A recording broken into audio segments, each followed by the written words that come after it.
I'm on the, just showing you the tab on the tablet, not connected to the car, but basically what you would be, hit the Bluetooth, make sure your interface is connected. We're gonna be enable remote start. So the first thing we're gonna do is connect to body control module. Body computer, select your unit. Right now we're doing 2014, but it works at any Dodge. Connect. Once connected, it shows connected up there.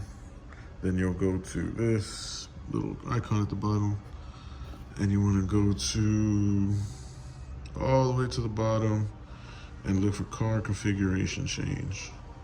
The first thing we're going to do is enable remote start is on, which you'll see remote start present.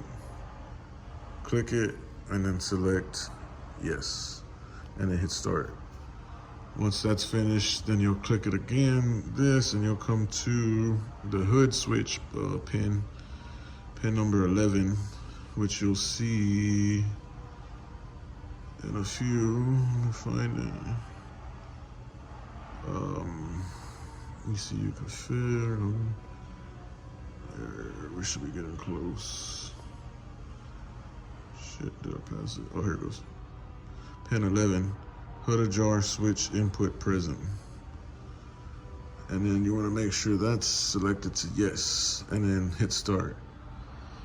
Once that's completed, you want to back out and go back to the first screen, and you want to click radio frequency hub. Boom, and then connect.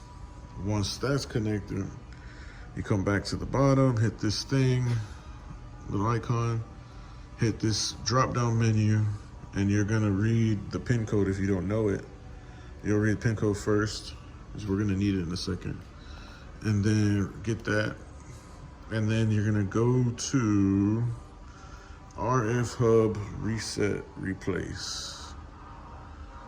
You'll enter your pin code and hit start. Once procedure is complete, you'll see it marked here, procedure complete.